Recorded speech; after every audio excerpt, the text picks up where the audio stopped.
നിലവിലെ രീതിയിലുള്ള മുത്തലാഖിനോട് മുസ്ലിം വ്യക്തി നിയമ ബോർഡിന് യോജിപ്പില്ലെന്ന് കപിൽ സിബൽ കോടതിയിൽ വ്യക്തമാക്കി. മുത്തലാഖ് പാപമാണെന്ന് വ്യക്തമാക്കി 2017 ഏപ്രിൽ 14 വ്യക്തി നിയമ ബോർഡ് പാസാക്കിയ പ്രമേയം സിബൽ കോടതിയിൽ ഹാജരാക്കി. മുത്തലാഖ് ചെയ്യുന്നവരെ ബഹിഷ്കരിക്കണമെന്നും സിബൽ കോടതിയിൽ ഹാജരാക്കിയ പ്രമേയത്തിൽ വ്യക്തമാക്കിയിട്ടുണ്ട്. ബോർഡിന്റെ പ്രമേയം സമൂഹത്തിലെ എല്ലാ തലത്തിലുള്ളവർക്കും ബാധകമാണോ എന്ന് കോടതി ആരാഞ്ഞു.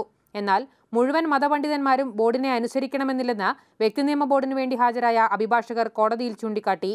അതേസമയം ഒറ്റയടിക്കുള്ള മുത്തലാഖ് നിഷേധിക്കാൻ സ്ത്രീകൾക്ക് പ്രത്യേക അവകാശം നൽകിക്കൂടെയെന്ന് സുപ്രീം കോടതി ആരാഞ്ഞു. ഒറ്റയടിക്കുള്ള മുത്തലാഖിന് നിയമസാധുതയില്ലെന്ന് വിവാഹ കരാറിൽ വ്യക്തമാക്കണമെന്നും കോടതി അഭിപ്രായപ്പെട്ടു. ഈ നിർദ്ദേശങ്ങൾ പരിഗണിക്കാമെന്ന് മുസ്ലിം വ്യക്തി നിയമ ബോർഡിനു വേണ്ടി കപിൽ സിബൽ കോടതിയെ അറിയിച്ചു. അതേസമയം സമുദായത്തിനകത്തുനിന്നാണ് മാറ്റമുണ്ടാകേണ്ടതെന്നും ഇക്കാര്യത്തിൽ ബാഹ്യ ഇടപെടലിന്റെ ആവശ്യമില്ലെന്നും വ്യക്തി നിയമ ബോർഡിനു വേണ്ടി കപിൽ സിബൽ ആവർത്തിച്ചു. വ്യക്തി നിയമ ബോർഡിന്റെ വാദത്തിന് ശേഷം ജമാഅത്തെ ഇസ്ലാമി ഹിന്ദിന്റെ വാദം ആരംഭിച്ചു. മതപരമായ കാര്യങ്ങളിൽ ഇടപെടാതെ സ്ത്രീകൾക്ക് നേരെയുള്ള അതിക്രമം തടയാൻ സർക്കാരിന് ബാധ്യതയുണ്ടെന്ന് ജമാഅത്തെ ഇസ്ലാമി ഹിന്ദിന് വേണ്ടി ഹാജരായ മുതിർന്ന അഭിഭാഷകൻ രാജു രാമചന്ദ്രൻ വാദിച്ചു. PS വിനയ, മാതൃഭൂമി ന്യൂസ്, ഡൽഹി.